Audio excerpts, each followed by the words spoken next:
Well, we're getting towards the end of the political year. The last major act of my EFO is done. Where does the polling put us at? And the so-called summer reset, so much spoken about what actually needs to happen. Joining me live is Australian Financial Review political editor Phillip Coorey. Thanks for your time as ever. A few different polls out there. We actually got Newspoll today suggesting Labor sneak back into the lead. Ipsos poll in your paper has it back 50-50, but it's close, isn't it? Yeah. Everyone agrees it's got a lot closer over the past few months, and Labor's primary is down as well. And if there were an election today, there'd be a strong chance Labor's in minority, which I guess isn't a shock from the position they're in, but still a bit of reality check from mid-year. Yeah, look, ours is a freshwater poll, not a... apologies.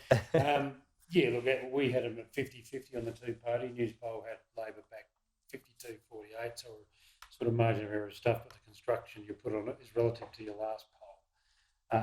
So we had them definitely sliding a little bit further down the chain since September. We're going to do them every 3 months. But I think, unarguably, Tom, if you look at where the government was this time last year going into Christmas, they were in a much better position on a number of fronts. I mean, in our poll, we had them at 54% two-party vote going to last Christmas. Now, whether it's 52 or 50, that's, slide. Their primary vote has really fallen since then. It's now below where it was at the last election.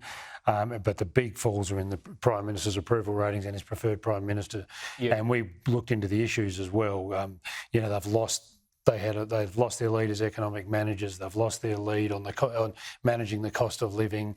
All those things have just ravaged them over the last year, and the voice and stuff like that. So I think, the safe takeout from whatever poll you read today is they're in a much worse spot now than they were 12 months ago. And that sets up a challenge for the next year being the election year. The interesting thing about Anthony Albanese, you see, came to that election quite unpopular for an opposition leader. I mean, we always talk about Dutton and Unknown, but looking at the polling on him, for example, on Newspoll, he was -18, -11, -5 in the final month. I mean, that's not popular. No. So popularity for him isn't intrinsically important, maybe. But these levels still have to be a concern when you're so high. We knew it would come down. Well, you don't want to be negative. Yeah, well, the freshwater poll had his preferred Prime Minister lead over Peter Dutton, closing from 26 points to 4 in a year. Yep. And he's now got a higher net negative in his approval than Dutton has now, -5 to -2. So I think what happened after the election, people forget the country voted out Scott Morrison in the last election. They didn't necessarily vote in Labor. They only got a 32.6% primary vote. And there's this sort of thing overtook everyone after the election. Oh, Labor's really popular. Albanese was really popular. They weren't. They fell across the line. Their primary dropped from 2019 to 2022. But then what happened? There was a burst in popularity because they governed very well in their first, 8 months to a year. They kept their promises. They were responsible. There was a stability, and they did well out of that, and deservedly so. But then they had a bad year. They got to the Aston by-election, which they won against the odds, and that was because people still weren't blaming them for the cost of living. But as the Labor hierarchy said, that will change, and it did change. The cost of living is now just really annoying and won't go away, and people are getting angry at the government over it. And the Prime Minister didn't do well out of the voice. He went overseas too much. All those sorts of things have just built. And now they're in I wouldn't say dire, but in a challenging position.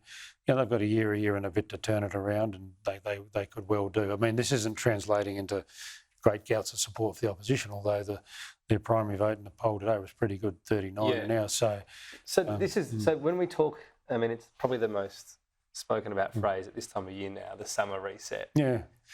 And what are you meant to do there? Because the issue with cost of living is huge, right? Yeah. Well, that's over summer, things are going to still be expensive. There's nothing new. I haven't done anything new in my EFO. So do they need to do something? Well, it was interesting. I heard the Prime Minister on radio this morning, and it was interesting because Sabra Lane, the ABC asked him about 2 or 3 times. She said, "You've lost your mojo. What are you going to do to put it back?"